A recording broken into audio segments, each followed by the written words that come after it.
سەرۆک بایدن سەردانا سنوورên باشووری ئەمریکا cihê derbasbûna penaberên neqanûnî dike.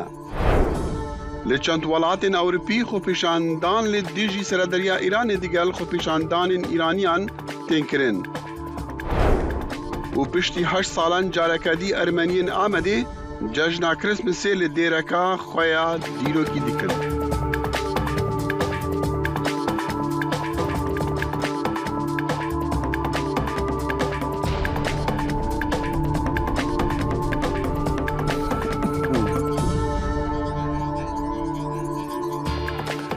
سلااو و ڕێز دەگەل بەرنامەکدیە کورد کۆنەکشن ji dengê Amerîka. Li Washington heftê spêde roja duşemê ez dexilîşemo hîviyên demên xweş ji we radikim.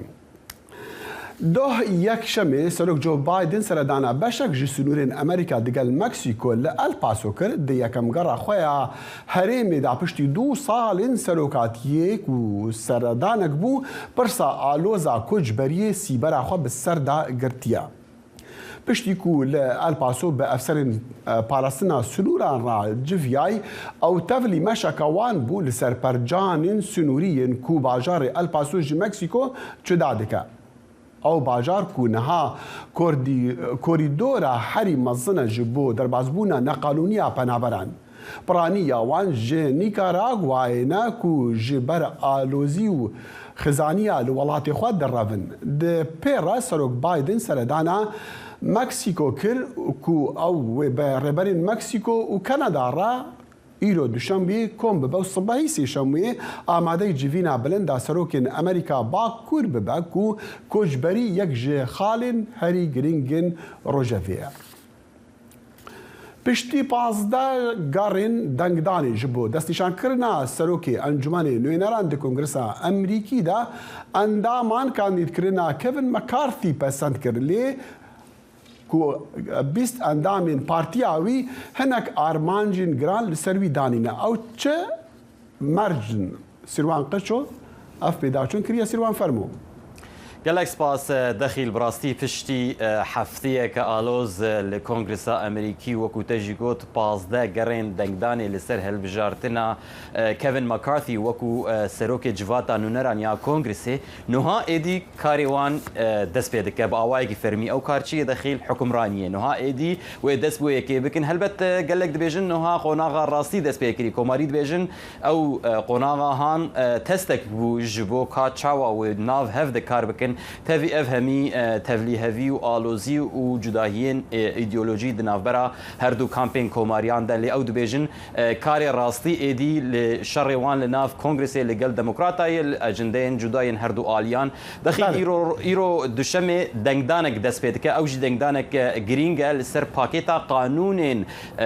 civata nûneran li Kongresê gelek xal dwir de hene hatine guhartin hatine pêşniyazkirin ji aliyê Kevin McCarthy ku şirovekar dibêjin beşek ji wan daxwazên wan 20 endamên Partiya Komarî bûn ew ê di destpêkê de di jiyatiya xwe bo serokatiya Kevin McCarthy nîşan dabûn. Yani ew merc dibêjin çi ne? Yek ji wan merca pêşniyaza hendiye ku endamek bitinê dikare daxwaz bike yan pêşniyaz bike serokê Encûmenê Nûyeneran bêguhartin McCarthy bixwe bêguhartin çikû berî heftiyekê te jî gotî çend rojên borî de ku me goyê xwe dangeleka şona digot baweriya me McCarthy nayete ku endamên partiya wî bûn. Heta niha jî hîn jî ew yek nehatiye piştrast ji berlo ev dengdana ku îro ê werekirin testekê ji bo McCarthy heta çira de wê pabendî wan sozên ku hefteya borî de dabû wan 20 endamên ku ji wan dibêjin serhilda ew ên ku li dijî McCarthy derketibûn dexîl yek ji wan ew ku te behsê kirê çawa endamek bi serê xwe dikare mesela hilanîna serokê civata nûnerê bîne qada dengdanê yan bîne meydana dengdanê li nav Kongresê vaya tiştekî nû ye xalek din ya mesela ku helbet nehatiye behs kirin postên serekî nav komîteyên civata nûneran de ev jî tiştekî giring ku belkî em nizanibin wê çi helbet wê îro û di rojên mayî de gelek komîte û jêr komîte hîn nehatin destnîşan kirin li ser wî esasê me bizan ke heta çira deyê bazarên McCarthy cihên helbeta karê Kongresê ji niha pêda û piştî ku piraniya Encûmenê Nûyeneran ketî destê komariyan wê babetên سیاسی بۆ و تایبەتی ژی مەسەلا و چاوە سەرەدەدی دگەل بەرنامین کۆشکاسپی بکەن ینی دموکراتە دی کۆنگرسیدا یعنی کارنامەیە مەکارتی وێ چ بە لە ڕۆژێن داهاتیش بلی وێ دەنگدانە ئیرۆ بله خالا گرینگ و مکارتی و هوالبند دیلمی براستی لسر تکز دکن او مثلا کوچبریه کو وان بلانیان وان پیشنیاران وان قانونان آماده بکن هم ریل بر اجنده سروک ریوبریا سروک جو بایدن بگرن و هم جی لگور او دبیجن کریزک لباشور لسر سینور باشور امریکا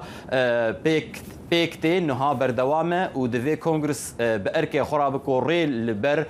کوچبریان نقانونی بگره لبر لگور سیاستا اندامین کنگرسیین کومارینه خالا دنجی کو گلک نقاش لسر هاتی کرین و گلکی هاتی چاوره کرین او جی مسئله آلیکاریا دارایی جبو اوکراینای داخل گلک کوماری و مکارتی جی یک جوانه دجاتیا خو جبو آلیکاریا به شرط و مرجعی اوکراینای و گوتیه چناب ام چک کسپی یا چک فکری بدن اوکراینیا و حتی افیک بردام دوی افیک سینوردار به دوی هنک شرط و مرجع مجی هبن اف دو تشتن سرکین کو دوی ام دما بده دکاره وی کنگرسی دلجر ریورتیا مکارتی چاوی خوب دینی سروان قشو لو سپاس جواکا کردان لفرنسا کول رجا سێشەمێ بە هەزاران جوانە خۆپیشاندان لە پاریسی لە دارخستن دەبێژن دەوێ حکوومەت نەبتنێ بگوتنان دلێ ما بکڕە ئەگەر وانە عەدالەت ji bo sê çalakvanên Kurd berî 10 salan hatibûn kuştin cêbicê kiriba û sûcdarên rast û durist ciza kiriban belkî ev êrîşa li 23 meha boriya befranbarê par pêk nehatibe. به هزاران خۆپێشاندەر ڕۆژە شەمیە لە ناوەندا پاریسê meşiyan ji bo rêzgirtina sê çalakwanên Kurd ku berî 10 salan hatibûn kuştin û qurbaniyên êrişa mehaborî ya qanûnê li Parisê ku têda sê Kurdin din hatibûn kuştin. Endama hevsoziya bo gelê Kurd ya Montpellier Delphine Petit dibêje ku ev dadmendiyê dixwazin. L'enjeu c'est quoi? C'est de réclamer juste que justice soit faite. ام چه دخوازن؟ ام تنه دخواز کن که دادمندی پیک بهید جبر ویکیه دما کل پاریس کمکوژین سیاسی چه دبن ام بزانن که فرمان و کمکوژیان دایه و تا انبار بین دارزاندن و دا که مزناهی کارسادا قومی بزانین هک عدالت بوان سه چالکوان بری 10 سالان هاتی نکشتن پیک هاته با و کوژر هاته با جزا کرن بلکه افرشه جی پیک نهاد با Çalakwanên Kurd li Fransayê her tim iddia dikin ku istihbarata Tirkiye fermana kuştinan daye. ام ji dewletê alîkariyê dixwazin ji bo ku tenê gotina em bowarane nebêjîn. Erê em dizanin gel bi me raya baş e lê divê rayedar ser wan bûyeran rawestin. Divê kesên ku dibin sedema wan komkujiyan peyda bikin. Peyvdarê Komeleya Hevsoziya Parastina gelê Kurd Salih Azad balê dikişîne ser komkujiya sê jinên Kurd yên 10 sal berê. Tiştê ku me 10 sal berê dîtî dîsan em dibînin yanî sê jinên Kurd hatin kuştin lê mixabin lê pirsîn bi ser neket tevî ku dadwar lê pirsînê bi awayekî eşkere rola istihbarata Tirkiye destnîşan kiriye lê mixabin berpirsyarên vê komkujiyê tu carî nehatine lê pirsîn nehatine darzandin. Xwepêşanderên ku dadmendî dixwastin wêneyên qurbaniyên Parîsê Sakine Cansız damezrînereka Partiya Karkerên Kurdistanê PKK û du jinên din Fidan Doğan, Leyla Şaylemez hilgirtin ku ti nehê çileya 2013 da li navenda ragihandina Kurd ya Parîsê hatibûn kuştin. Wan her wiha wêneyên sê Kurdên din jî hilgirtin. Abdurrahman Qızıl, Stranbêj Mîrperver û serokê tevgera jinên Kurd ya Fransayê ya girêdayê PKK Emîne Kara ku meha borî ji aliyê kesekê bi navê William Mallet ve hatibû kuştin. Cetuzel Dengê Amerîka. سەرڕای ساردی کەشوهاو هەزاران خۆپیشاندەری ئێرانی لە پێشبەیکەری سەرۆکی پێشووی ئەمریکا براهام لینکن لە واشنگتن دیسی کۆبوونەوە گۆرانبێژی ناوداری ئێرانیش ئێبی کە لە کالیفۆرنیاوە هاتبوو بەشداری خۆپیشاندەرەکانی کرد. پامێرمان یەحیا بەرزنجی لەوێ بوو و ئەم راپۆرتەی ئامادە کردووە. وێنەی کوڕان و کچانی لە سێدارەدراوی ئێران دیمەنە هەرە دیارەکەی خۆپیشاندانەکانی ئێرانەکانی واشنگتن بوو. هەڵبژاردەی شوێنەکەی ئەم جارەشیان لای مۆنومنتی ئەو سەرۆکەی ئەمریکا کە کۆیلایەتی نەهێشت مەبەستدار بوو بەو هیوایەن بەرخودانەکانی ئێرانیەکان بەو ڕۆژە بگات کە ژیان لەو سەرزەمینەش ئازاد بێت. من زۆر نیگەرانم دەرحەق بە لە سێدارەدانەکانی ئێران، بەڵام لە کۆتاییدا هیچ ڕژێمێک ناتوانێت بە کوشتنی خەڵکەکەی بیەوێت بمێنێتەوە. ئەوانەی داوای ئازادی دەکەن کوشتنیان ئەو داخوازیانە ناوەستێنێت. دڵم لەگەڵ خانەوادەی قوربانیەکانە، بەڵام ئەوانە پاڵەوانەکانی مێژوون، ئەوانەی لە پێناو ژیانی خەڵکی دی خۆ دەکەنە قوربانی، ئەوانە پاڵەوانەکانی مێژووی نوێن. هونەرمەندە دیارەکەی ئێران ئیبی لە خۆپیشاندانەکان بوو. ئەگەر لە ماوەی ڕابردوو لە دوودەوە پشتیوانیەکی دەربڕی بێ ئەو ڕۆ لە ناو خەڵکدا بوو. تا ئاخوند کەفەن نەشەوەد گۆرانیەکی شۆڕژگێرانەی ڕابردووشی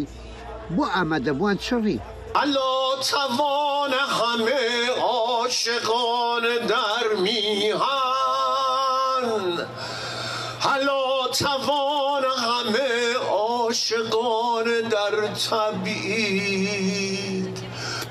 دوباره نفیر دیو کشت عاشقان آزادی، دوباره ساده ترین حرف تیر باران شد. ئیبی هاوشێوەی دارویشی هونەرمەند ئەو پێکەوەبوونەی خەڵکی ئێرانی بە سەرکەوتن وەسف کرد. و من همیشه دوست دارم در جایی که این میتینگ ها هست ئەم لە دەوریە کۆبوونەوە نوری هومێد لە دڵی گەنجانی ئێمە لە ئێراندا پڕنور دەکات، دانرەوشێنێتەوە. هەمیشە پێم خۆش بۆ لە هەر شوێنێک کە ئەو کۆبوونەوانە و گرتبوونەوانەی لێبێت ئامادە بم. لە هەر شوێنێک بم خۆمی دەگەێنمێ، چونکە بارچی خۆمی دەزانم کە لەو خۆپێشاندانانەدا لە پەنای ئێوە بم. هەفتانە لە واشنگتن هەر جارە و شەقام و شوێنێکی گشتی نەعرەتەی هوتاودان و جۆش و خرۆش و کەشێکی سات. هەرچەندە ئێرانیەکانی ئەم دەڤەرە ناڕازی لە ڕای سیاسی ئەمریکا، بەڵام یەک لە ئەندامانی خۆپیشاندانەکە پێی وایە لە شەڕکردنی ئازادی میلەتەکەیان بەردەوامە بن. سیاسەتیان تەنها ئەم چەشنە لە وڵاتانی بێگانە دەڕوانن کە تا چەندە لیان سوودمەند دەبن. بەلایەنەوە گرنگ نییە هۆکاری مرۆیی وڵاتێکی گەورە و بەهێزی وەک ئەمریکا وەهای دەبینێت کە ریفۆرم لە حکوومەتی ئێرانی تیرۆریزدا بکرێت. پێچەوانەی ئاڕاستی خەڵکی ئێرانن، دەبێتەوە بزانن ئەمەی ڕوودەدات شۆڕشە. ئێمە لە واشنگتن خۆپیشاندانەکانمان بەردەوام دەبێت و بەردەوام دەبین لە شەڕکردنمان.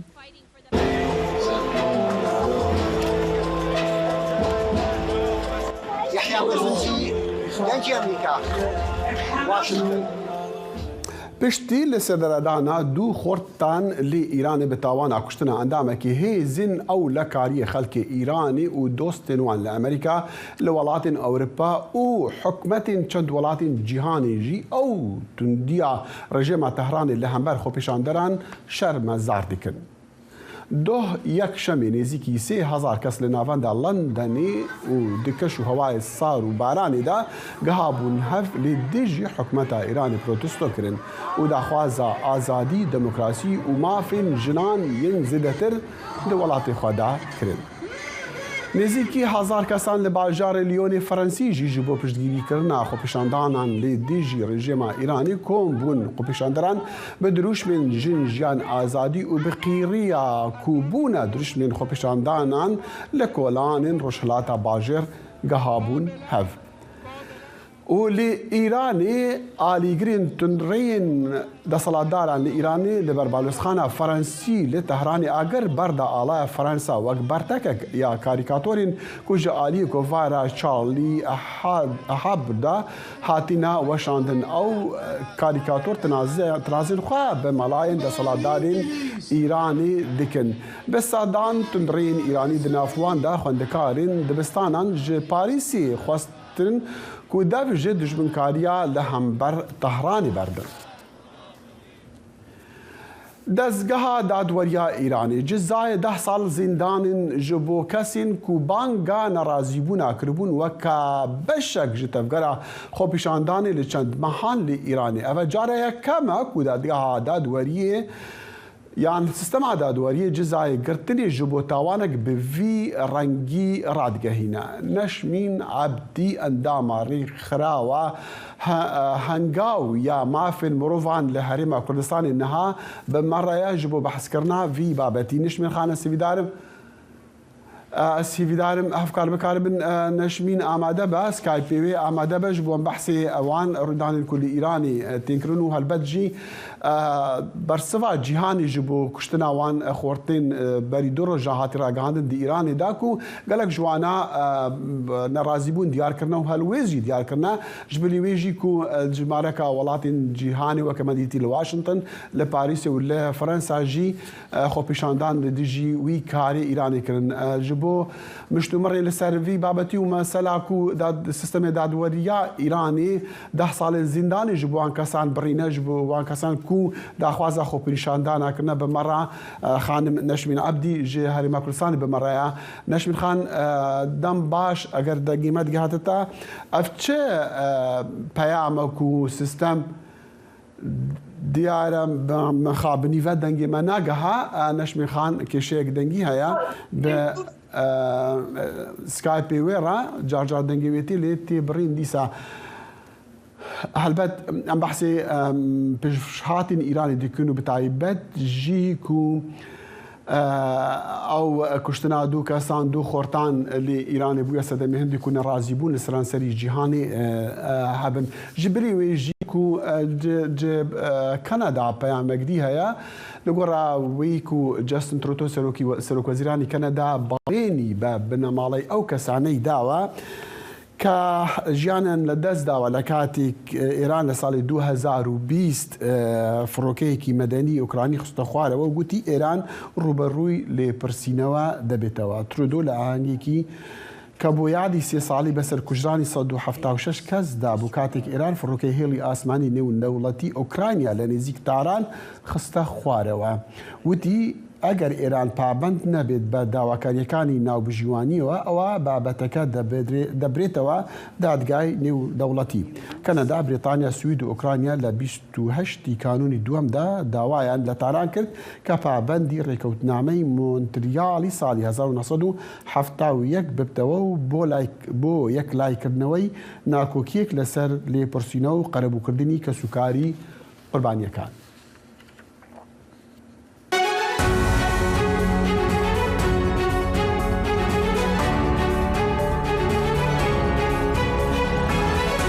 واشنطن بەنامەیەکی ئەفتانەیە لە بەشی کوردی دەنگی ئەمریکاوە ئامادە و پێشکەش دەکرێت من بەڵێن ساڵح هەموو ڕۆژانێکی هەینی لەگەڵ پسپۆڕاندا تاوتوێی گەرموگورترین بابەتی ڕۆژ دەکەین لە پەیوەندی بە سیاسەتی دەرەوەی ئەمریکاوە لەگەڵمان بن.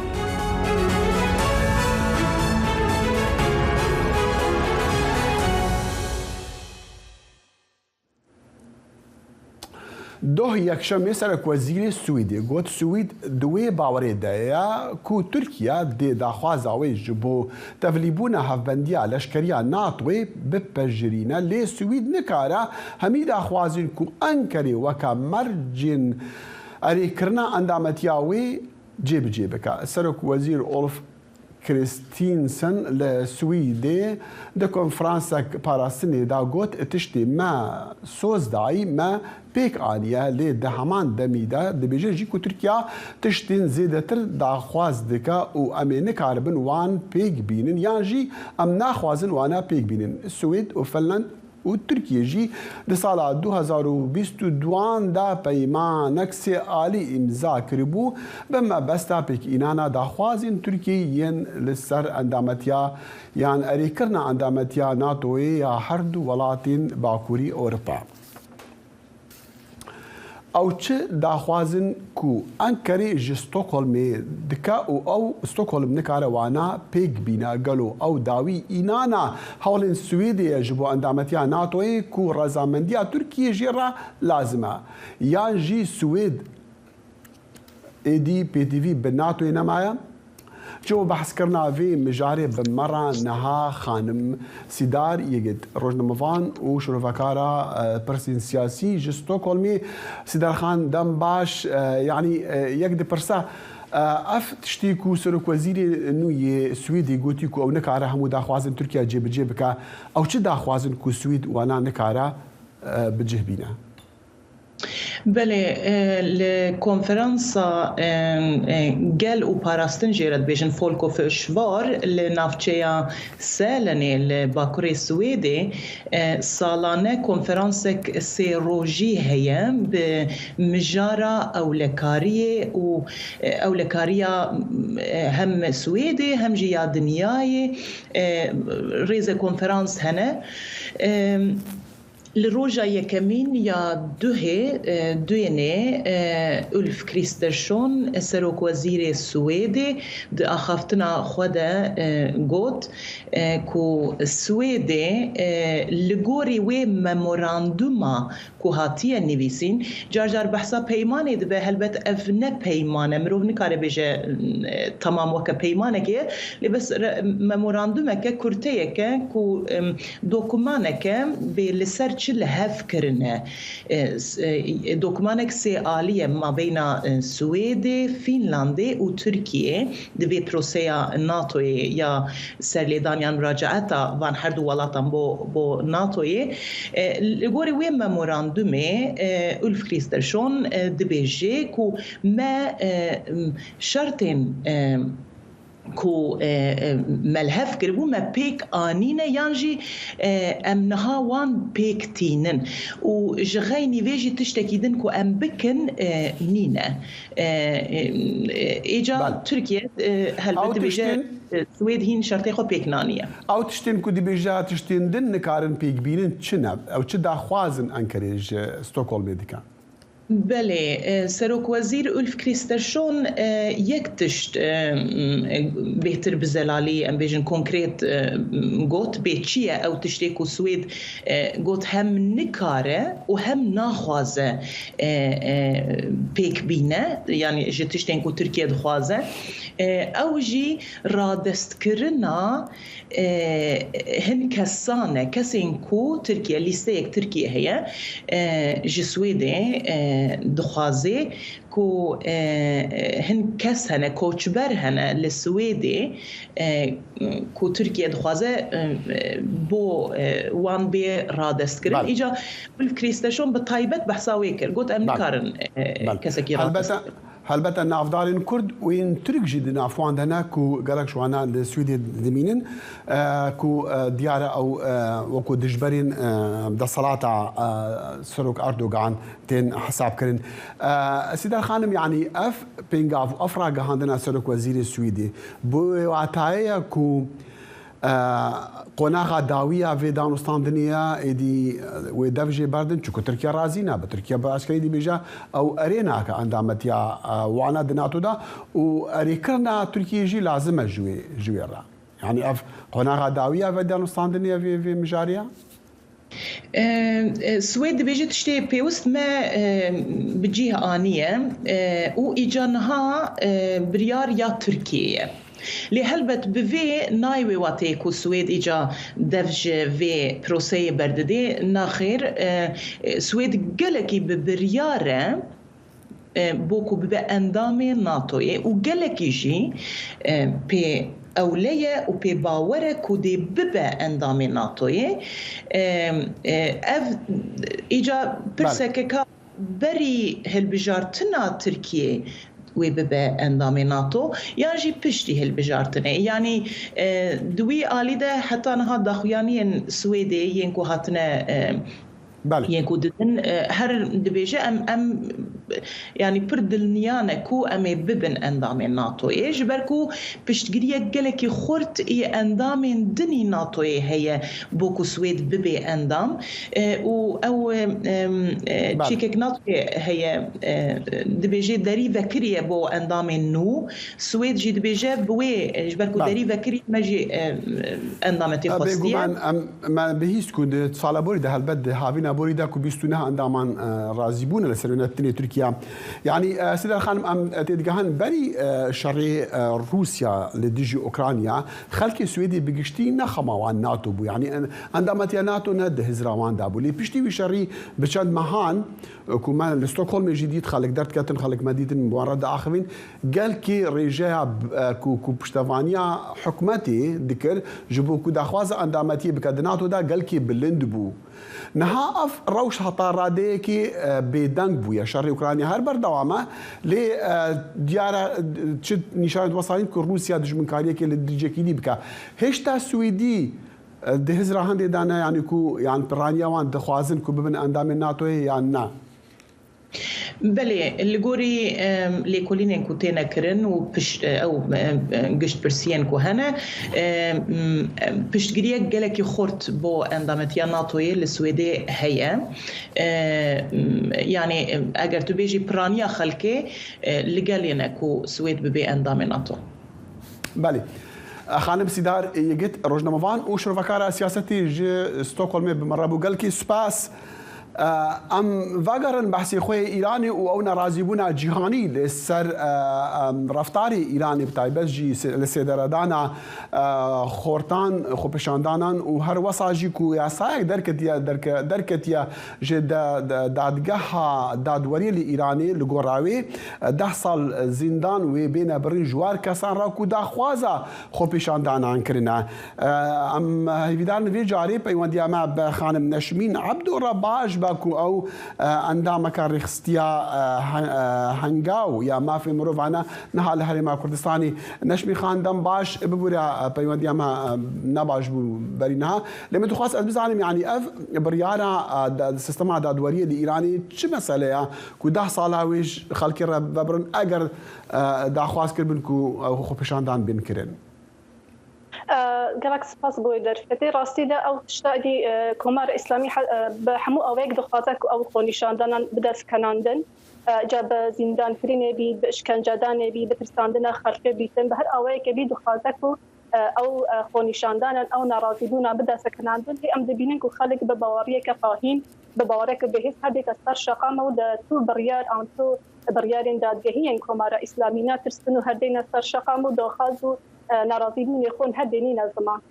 بله افخو پیشاندان كون ام دبينن لاوروبا لامريكا للجهان شي دبنو حكومتان جي حلبت برسفه هناك شوانا داخواز كديو كو باني باليوزين خابكن لطهراني اف بس يعني داسي بي تي في دا يجيبوا بشتفاني كرنا قالين ايراني الراستي دا انها هر رستوران قال استا بي تي دا نبي لي هر بابجم حركتك هر تشتك اريني لراستي خوفيشاندان عند بيبو برجواندي خلق بيت او تشتهر باش تيتا تشاوري كرن بل او خونيشاندان كي سرانسري ناراضيبون كي سرانسري هي حتى لكردستان اگر وميزاك بيتو دهن باجارين كردستاني مانغرفلين سرانسري هبون بو همين صال اگر خصنا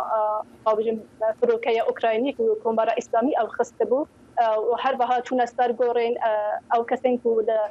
فروکی د جانی خوج دستابون لمهابات و دستقز دوی دروشم دان دوی پاپشتیا خوبو مالباتن کسین کو جانی خوج دستانی دزانی بو فکینن او دروشم دجی کمارا اسلامی دانو راست استا ناونتویجی دعوت کن کو او هن دینهلن فیزیکا ور فراستی بو کمارا اسلامی و کار بدستن کمارا اسلامی به بیتمال کی کی امن و امنیت و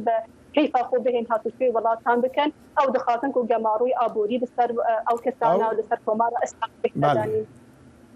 بله نشمي خان ام دي بيسن چند سال مثلا دركتنا جماروي أبوري أفتو لو جزاين أبوري لسر رجيم عن دي بينين خلق بتربي زرع دي بينا لي ديس عن نبتني مثلا كو جزاين أبوري مثلا حتى فشار سياسي لسر طهراني ديسان اوجي قالوا دو اسي بي تي في دا يعني هيش تدفي تندبع والله انت راس انا الاسا بي دي دانيا تبي تندر بيتن راس او جمارونا نكجبو او يكو خلق الزرار من بيبو كس او كسانين لكو كاربدستن كومارا اسلامي ناس فيا باسارانا سداستيما كومارا اسلاميه جمارين ابودي بين سر او كسانا نكل سر خلق الراست ولسر خلقنا وبو كاربدستن كومارا اسلامينا دەسەڵاتە کۆمارە ئیسلامیە لە ڕاستیدا لە ئەستا پێویستانیە چونکە خەڵک ڕاستی بەرچاویەکی یان با بژەم چاوەیەکی تێکی گەڵاتە زیاتر لە ئاسانی و دەوڵەتی دەکات و ئەو قەتلاک و کۆمارە ئیسلامی لەدار حەق وڵاتیان دەکات بەهێستەکەناندن بەتایبەت بوونەها ڕەفشا کەسێک و دەسەرکردینە زیندانên گرتیخانەین کۆمارە ئیسلامیدا ڕەفشێتوان نەباشن و با بێژم بە بله نشمی خان باش از گودت ببرم دخواست لیبونی یعنی اگر دنگی تا باش دنگی من باش دیگه تا من دخواست بپرسم قالك خورت نهاج ایرانی در تکابن رود کن هریما کردستانی ما نراسته قالك شو انا جت رصا قرتنيش ترصا بهرا بترجوان جل هریمت کردان يعني اوجه خد بينن ذكارن ور بمينن يعني ترسل سوان هيا يعني لراستیدا خو راستا رنگا بهن هندك بكار خوب هنا بين بو هريما كردستاني لي هريما كردستاني دا جي اگر ام تماشا كان حياه او كان صالان بابم 4 صالان قالك طالقان قالك كاستين سيفيل هريما كردستاني هاتنا تيرور كرن امنيات طبعا بابجم بكو بيست نيه لي راستا نها البيت بكارم ببينن لك مرة اسلامي بكو بديكو حياه نهاجي كريا زو كسان لهريما كردستاني كردين روشالاتي بنيان كسندن الإيراني بن هاتنا تيرور كرن آخر هريما كردستاني دا يعني قف لباس تابان هر حياة وكو بيست أمنية تابان فنيا. بله. نشمیل عبدی اندام رخصتیا هنگاو یا ما في مروفان لهريما كردستاني بمرة بقول كسباس. زایلی دهنان برنامه کی فرهنگی و هنری بشی کردی دنگی امریکا. من اسو جبار لواشنطن دي سي و هر دو هفته جاري دب ميواني مالكاتا لقوان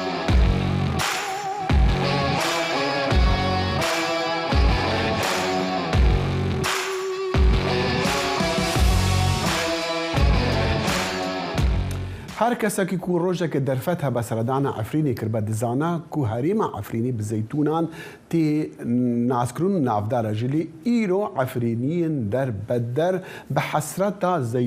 زیت و زیتونان هلبد افجی پشتی که کومن چقدارن بسر ترکیه و اف 5 سالن دست دا سر رزو بخشین وانین زیتونان فهم نیرا دنگ امریکا نوروز رشو اف راپورت شاندیه لدربوني دنافا كيم درفتي دا دايكا قدرية مجولي آماده كرنا فراوينية لخارن وكدما عفريني نبتعمه كتو زيت شونا خاشبون وبركتا زيتا زيتونان ناقرة لوما دايكا قدرية وكحمو دربدرن عفريني بحسرتا زيتو زيتونان مايا كوبيك هاتايا كسركبو لسر سفريا هرمالكي تاسار سفروكي دينو تبدأ تونو ما ذكر صار مستكمل دي ما ذكر صار زر عن تاريخ البار دخور ما واكي جديد نو زيت خوش واك رعني تعفوبي إنا واك وين أبوتي تنازونه أوف تنازونه زيت ولا تنازونه تكيف تشتوني بخي لهريما عفريني 18 مليون دار زيتوني هنا أو جدرا سركيا بيجانا جلي ويبو جدما دزدانينا تركي سر عفريني صالة 2018 دارن زيتوني وبرهماوي جزيت وزيتونان تين طالان كرن لغور خستنن مافن مروف جبين صالان وفرفا كومن چكدارين بسر تركيه و دزدانين سر پرزويان وبرهما زيتونان ددزن كو صالانه بقاسي 100 مليون دولار جموسما زيتونان قزنج دكن هروها دار راستي قد كرن وشوطاندن تين كوبرتر جنيف مليون دارا زيتوني هاتنا برين ووكا ايزنج هاتنا فروتن تینن عزازه برای دن اطلبه هنگ دربازی ترکیه جدیدن دبن وی ناوی داشته اف قد کردن وی دارنا این وقت وی بردوامه ناتی سکناندن و یعنی وقت هدف جاتی کردن مرا کنه به داره زیتونی هدف جاتی کردن چه برگشته هریمه کی به وی دارت ناس کردن به وی دارت وقت بین بیل کردن جبو آب محمود جی دارا زیتونی خودی جیه کی واتا داره کو تمن خود ناف دا بوراندیه لعفرینه او خودی نحس دارن زیتون بو لئیرو جبه پارمایه لوماوی دارک زیتونه لپیشیا چادرا در بدربونه چاندیه او پی صبرا خوتینه موجود دورك زيتونة هنا أكيد شنو معناها فاسمة في بعض حيعطون مجال جيل كربي أبردو كاتم موجود معناها فاسمة في بعض أنه بيني والد تيمة بيني عفرين تيمة بيني شاكالو تيمة بيني داشته تيمة بيني دورو تيمة الدورو حدكم زيتونة أجي حدكم سالندور و درێژە کودارا زەیتونê mîna Sambûlekê ye û nasnameya Herêma Efrînê dide nîşan. Lê piştî operasyona şaxê Zeytûnê ku Tirkiye ev nav li êrişa xwe li dijî herêmê kiribû, raportên hiqûqî dibêjin ku Zeytûn û xwediyên wan yên Kurd bûne cihê her cûreya sûc û binpêkirinan. Newrûz Reşo dengê Amerîka Şehba. بەهۆی ئەوەی موشکەکانی رووسیا ژێرخانی وزە و تۆری کارەبای ئوکرانیا دەکەنە ئامانج زانایان لە شاری سوومی باکووری وڵاتەکە هیوادارن دەست بکەن بە بەرهەمێنانی تەکنۆلۆژیای دروستکردنی کارەبا بە تیشکی خۆر بۆ ئەوەی بتوانن پێداویستیەکانی خەڵک دابین بکەن. لە دەمی دەستپێکی داگیرکردنی ئۆکرانیا لەلایەن رووسیاوە زانایان لە شاری سوومی لە ئۆکرانیا کاریان لەسەر دۆزینەوەی سەرچاوەکانی بەدیلی وزە کردووە. هاوڵاتیان هیوا دەخوازن زانایان یارمەتی دەربن. هاوسەکانم خۆشحاڵن بەوەی وا ئەنجامی دەدەین و دەڵێن هەتا ئۆلێکسی لێمانەوەنی زێک بێت ئێمە لە دۆخێکی باشدا دەبین. ئۆلێکسی درۆزیدینکۆ کارەبایی هەیە و دەیداتە دراوسەکانی ئەوەش لە سایی ئەو پانێڵانەی خۆرکە لە سەربانەکەی بەستونی. ئێمە پێیان دەڵێن گەڕاج ئەوانەی سەر و سەودا لەگەڵ ئۆتۆمۆبیلی کارەبایی تێکشکاودا دەکەن لە کێڤ و خارکێڤ و داوایان لێ دەکەین باتریەکانیان ئەوانەی چارج دەکرێنەوە و هێشتا کار دەکەن پێمان بفرۆشن. بە هیوان کارەبا بۆ 3 یان 4 ماڵ بۆ نیزەکەی ڕۆژانە 10 کاتژمێر دابین بکەین. ئۆلێکسی درۆزیدینکۆ جێگری سەرۆکی بەشی زانستی کۆمپیوتەرە لە زانکۆی سوومی دەڵێت تیمەکەی لە زانکۆ سیستمی گەڕۆکی بەرەمهێنانی وزەیان داهێناوە. ئێمە دەتوانین کارەبا بۆ خاڵی پشکنین و نەخۆشخانەی کاتی یا بۆ بنکەی فەرماندەی لار ناوچەیەک کارەبای نەبێت دابین بکەین. تەنها یەک کەس دەتوانێت لە ماوەی 5 بۆ 7 خولەکدا ئامێرەکە بکاتەوە و دواتر بیپێچێتەوە. ئەم وێزگە کاتیە بۆ بەرەمهێنانی کارەبا لە 6 پانێڵی وەرگرتنی تشکی خۆر پێک دێت هەروەها لە باتری ئۆتۆمبیلی ئاسایی. ئەم سیستمی پانێڵە کە بە دوای ئۆتۆمبیلدا ڕادەکێشرێت نەک هەر تەنها وزەی خۆر لە خۆیدا گل دەداتەوە و ئەمباری دەکات بەڵکو و وزەکە دەگۆڕێت بۆ سەرچاوی کارەبا. پێکاتی سێهم بریتە لە پێچەوانە کەرێک هەتا دڵنیابن لەوەی باترەکان بەباشی کار دەکەن و ڕێگەمان پێدەدات بتوانین سەرچاوەکانی دیکەی وزە وەک جەنەڕیتەر لێ ببەستین. ئۆلێکسی درۆزیدینکۆ دەڵێت دانیشتوانی شاری سوومی بۆ بەرەمهێنانی کارەبا پانێڵی خۆر دادەنێن. من چەندان کەسم بەدی کردووە کە پانێلی خۆر بۆ بەرهەمهێنانی کارەبا لە سەربانەکانیان دەبەستن و ڕێگە دەدۆزنەوە هەتا بە باترەکانیانەوە ببەستنەوە. ئەندازیارانی شاری سوومی خۆیان کاریش لەسەر باشکردنی پانێڵەکانی خۆر بۆ بەرهەمهێنانی کارەبا دەکەن و کەرەستەی نوێ بەکاردێنن کە هەرزانتر و هەروەها زیانی بۆ ژینگە نییە. بۆ ئۆلینا ئادەمینکۆ لە سوومی سمکۆ عەزیز دەنگی ئەمریکا. سەربازانی ژاپۆنج بە بەشداری لەگەڵ سوپای ئەمریکا بریتانیا و ئوسترالیا ڕۆژی یەکشەمە مەشقی سەربازی هاوبەشیان ئەنجامدا کە وەزیری بەرگری ژاپۆن ستایشی کرد و بە نیشانەی هاوکاری و پەیوەندیەکی بەهێز لە نێوان ئەو هاوپەیمانەدا زانی. پەرەشوتوانەکانی هێزی بەرگری ژاپۆن ڕۆژی یەکشەممەی 8 مانگی یەکدا مانۆڕێکی سەربازی هاوبەشیان لەگەڵ سوپای ئەمریکا و بەریتانیا و ئوسترالیا ئەنجامدا. لەو مانۆڕەدا نزیکەی 1000 سەرباز لە لیوای یەکەمی هێزی ئاسمانی ژاپۆن کە تاکەیەکەیەکی وڵاتەکەیە بۆ هێرشکردنەکانی بە پەرەشوت بەشداریان لەو مەشقەدا کرد کە کاژمێرێکی خایەند و ئەوەی ساڵانە لە مانگی یەکدا بەڕێوە دەچێت. جگە لەوانیش 7 سەربازی سوپای ئەمریکا لانی کەم 30 سەربازی سوپای بەریتانیا هەروەها ئوسترالیاش بۆ یەکەم جار لەم ساڵدا بەشداریان لەو مانۆڕەدا کرد لە فڕۆکەکانی گواستنەوەوە بە پەرەشوتەکانیان بازیاندا. وەزیری دەرەوەی ژاپۆن کە لەوێ ئامادە بوو دوای چاودێریکردنی مەشقەکە ستایشی ئەو مانۆڕە هاوبەشەی کرد. ئەمجارە جگە لە سوپای ئەمریکا، سوپای ئوسترالیا و بریتانیاش بەشداریان لەم مانۆڕە سەربازیەدا کردووە و لە ڕێگەی ئەمەوە پێم وایە کە ئێمە هاوکاری و پەیوەندیەکی بەهێزمان لەگەڵ هاوپەیمانەکانمان نیشانداوە. هیوادارم سەربازەکانمان لە لیوای یەکەمی هێزی ئاسمانی بەردەوام بن، هەموو جۆرە مانۆڕێکی سەربازی ئەنجام بدەین و بە پێی متمانە و چاوەڕوانیەکانی گەلەکەمان بن. هەروەها لە مانۆرەکەی ڕۆژی یەکشەممەدا 20 فرۆکە بەشداریان کرد کە بریتی بوون لە فرۆکەی گواستنەوەی C-130 هەلیکۆپتەری گواستنەوەی CH-47JA هەروەها دەیان ئۆتۆمبیلی سەربازی لە نێوانیاندا موشکی دژەگەشتی جۆری 12 ژاپۆنی. شایان پاشا بۆ راپۆرتی ئێرین وانگ دنی ئەمریکا واشنگتن.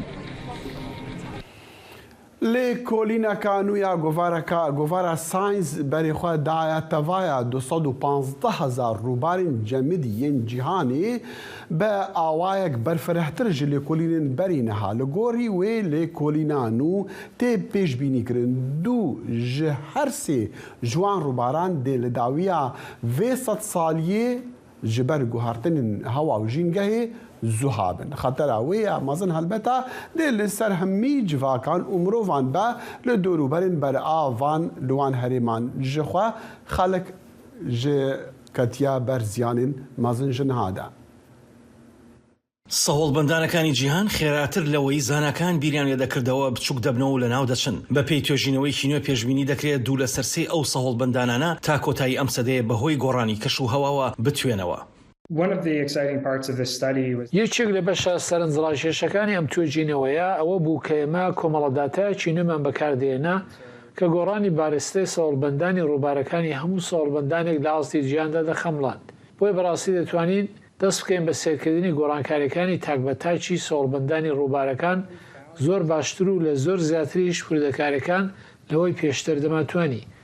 و ئەوەی دۆزیمانەوە ئەوە بوو کە زۆرێک لە سەهۆڵبەندە بچووکەکان ئەوێ بە سادەیی و بەو ڕادەیە گەورە نین و لە شوێنگەلێکدان کە ڕێگەیان پێنادەن لەم بەرزبوونەوەی پلەی گەرمیدا بمێنەوە هەر بۆیە ژەمە بەشێکی زۆری توانەوەی ئەو تاشە سەهۆڵانە دەبینین کە بە کۆمەڵ دەتوێنەوە.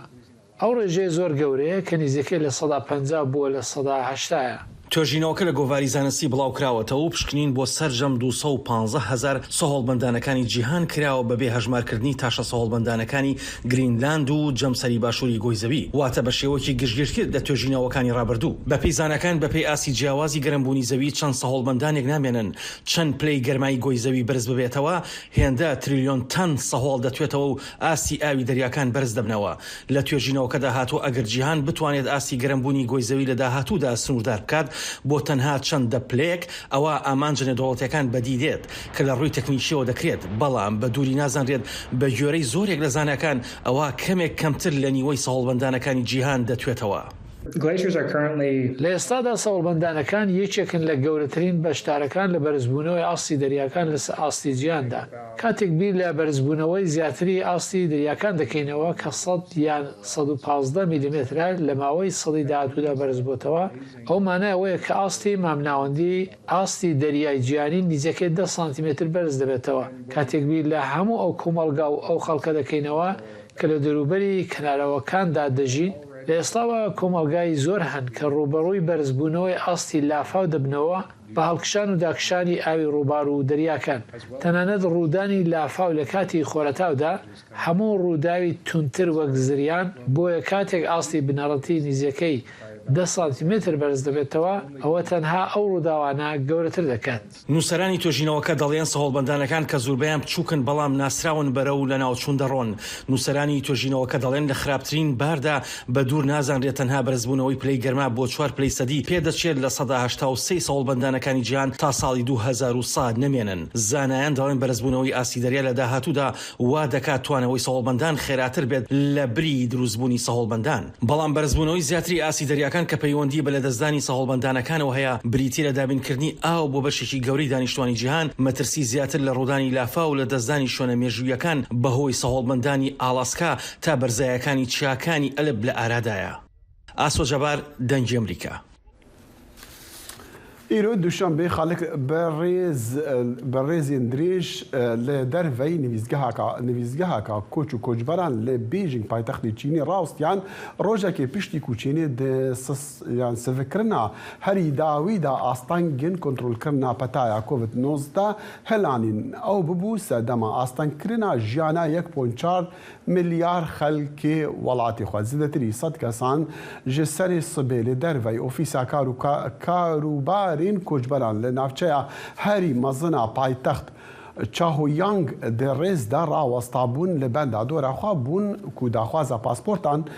پیشکش کریا داکو بکاربن بچن دروی ولات یانجی بکاربن سردانا هونگ کونگ بکن وکرنا روژا یک شمی یک جگاوین پاشینا د هلوشاندنا سیاست صفر کووید دا یا کول مهابوری دست بیکریبو پشتی خو پیشاندانین لدیجی قدغه کرنا کو 3 سالان دوم کریا او بو صدما دلگرانیا برفره دناف خلکی چینی دا کو دا چند مهان خو پیشاندان لدیجی وینا دکرن و هیزن اولکاری ین برازیل دوشنبه دوروبرین کنگرسی کوشکا سروکاتی و دادگاه بلند گرتن روژا که پشتی کو آلیگرین سروکی بری بولسونارا ایریش کریه سر ناوندین دستحالاتی لور دیاره دیمنین نراحتین کو لششی محایک لسال 2021 لسر کنگرسی امریکی بون هاندر بون کو پشتوانین سروکی سرنکتی وان خو پیشاندانان بکن. ام هرن آمده و یکشنبه پشتی 8 سالان ارمنیان آمده جشن کریسمسی لدیرا خویا هری مزن لآمده پیروز کرن لروجا 8 مهایک ربندان ارمنی هم کریسمس هم جی دعاین خوا لیکشنبه به حفره کرن جبرکو کشی دیری نبو ج استانبولی عالمکی ارمنیان هاتبو جبو برنا ریو رسمین و ججنی. دوی روژا مش دومان دا لدور آواهیا دیرا ارمنیان لعامده کلجانه که پشت 8 سالان دیرا سرکرگوسی کریسمس و به پیروز کرن. جبر کل ورکشنینش سمبول یک هاته او جبروی جی روژک درنگ هات پیروز کرن. ناقوسا دیروکی بدعایان سر نافچه دیروکی اولاندا. اف دیر نتن الباشیل همی روشلتا ناوین دیره هری مزنیا ارمنیانه.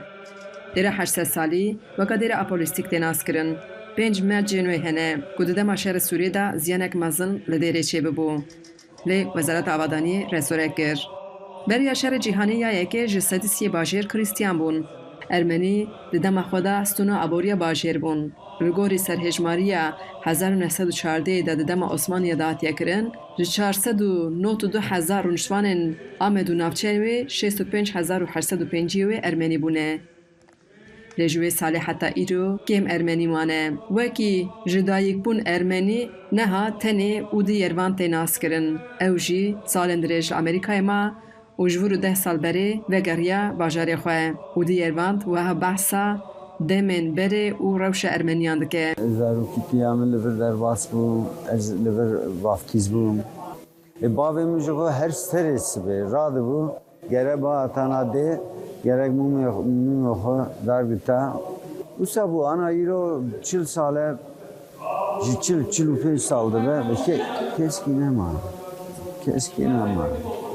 چون یعنی نمان işte kuşam keskin ama istedim ha Ermeni yani Hristiyan Ermeni İsavi Ermeni istedim. هجمار مالباتن کو ارمنینه ناگجه بیستی پریوانجی نخوازن خو اشکره بکن اوهانس کافور اوهانیانجی جبنه مالک مسلمان ته کالانه وی ارمنی بونه اوش دگل برای خو وگریه سر باوری کالو پیرن خو نه هر آمدت کوملا ادرا سورکرا گوسدا نونره اول باجر ناوک چالاک جبوی مافه ارمنیان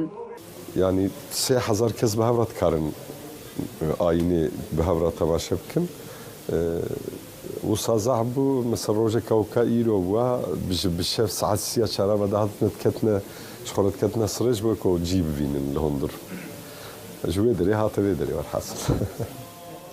لحوشا دری خانی هنه یک جمیوان وان خانیان رستم شقامشلویه که 2012 در سوریه چی اروپایه دما بیستی کبرایوی کلنسبینه نخواش اول آمده درمان دبه هاتیه سردانوی ایروژی جبون میشه دعای کریسمس لوره دعای ما خدای خیر بدنا بالعالمي ده بشري خدای خیر بخنا بشريه ده شقه بشري هي الدنيا هي مربي بيجه جی رونشتنه یه دره ایرو قربالخه نتنه ارمنی جبوی پیروز کرنا جشنوان گلک مسلمان جی لرخوان رونشتن خجیجان فارقین دنگ امریکا آمد افبون بابتن ایروین کرد کنکشن هتا صباحی هر شاد و بختور بنو خدا حافظ